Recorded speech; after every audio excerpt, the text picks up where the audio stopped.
संध्या के समय मैथुन नहीं करना, भोजन नहीं करना, शयन नहीं करना, उस समय जप करना, भगवान का ध्यान करना। तो शास्त्र जो आज्ञा करता है, हम अगर उसका पालन करेंगे तो हमारी उन्नति होगी। अब जैसे गुरुवार के दिन किसी भी स्थिति में बाल नहीं कटाना, द्वादशी के दिन किसी भी स्थिति में तुलसी जी को नहीं छूना। तो जो शास्त्र मर्यादा बनाई गई, अब उसमें हम क्यों नहीं कह सकते? क्योंकि ये ब्रह्म ऋषियों के द्वारा बनाई हुई मर्यादा है। बुधवार को और शुक्रवार को आप बाल कटवा सकते हैं, लेकिन अन्य दिनों में कटवाने से आपके पुण्य क्षय होंगे। ब्रह्म ऋषियों ने जो मर्यादा बना रखी है, अगर हम उससे चलेंगे तो हमें ज्यादा लाभ मिलेगा। अब रोज सुबह लोग बाल आदि, तो हम कहते हैं केवल बृहस्पतिवार को मत करवाओ, और ना मानो तो गुरुवार का दिन परम पवित्र गुरु के लिए है, उस दिन आप क्षौर कर्म न कराएं, बिल्कुल निषेध है। नहीं, उससे पुण्य नष्ट होते हैं, आयु नष्ट होती, बुद्धि नष्ट होती। अब अगर आप नहीं मानोगे तो वैसे ही आपके आचरण होते चले जाएंगे, गिरते चले जाओगे।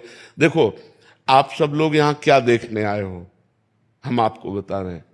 आप यहाँ क्यों आए हो, हम दो बातें आपसे रखते हैं।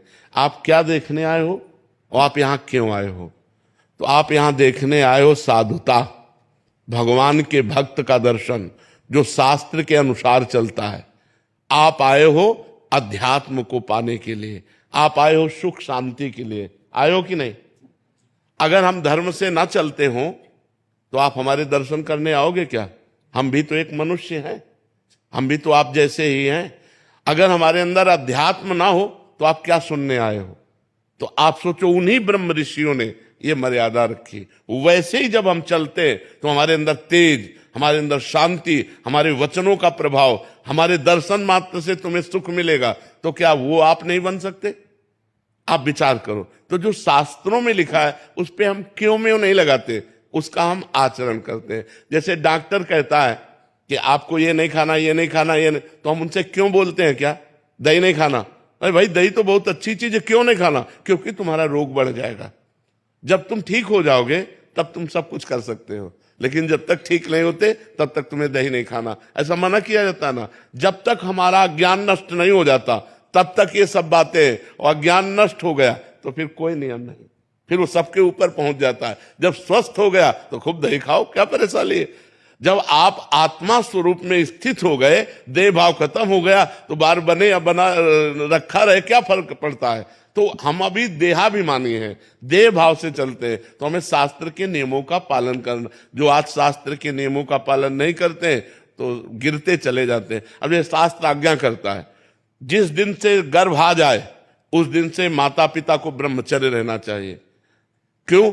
क्योंकि वही वीर शक्ति फिर उसके ऊपर जाएगी तो उसके दिमाग पे, उसके अंगों पे वो कुप्रभाव पैदा करेगी, वो उसकी हानि पैदा करेगी और उसमें गलत संस्कार पड़ जाएंगे। कौन मानता है? शास्त्र जो आज्ञा करता है अगर उसके अनुसार चलो तो आज सब सुखी हो जाए। पर शास्त्र की आज्ञा का कहां पालन हो रहा है? बोले प्रातः काल उठना चाहिए, ब्रह्म मुहूर्त में उठ करके गुरुजनों माता पिता के चरण छूने चाहिए। कौन मान रहा है? प्रातः काल उठ के रघुनाथा, मात पिता गुरु नावे माथा, मातृदेवो भव पितृदेवो भव अतिथि देवो भव। कहां गया?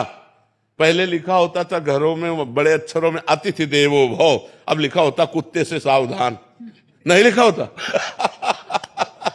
तो हमारे जो शास्त्र कहते हैं उस पे हम क्यों लगाने का अधिकार नहीं करते? हम उनका पालन करते हैं।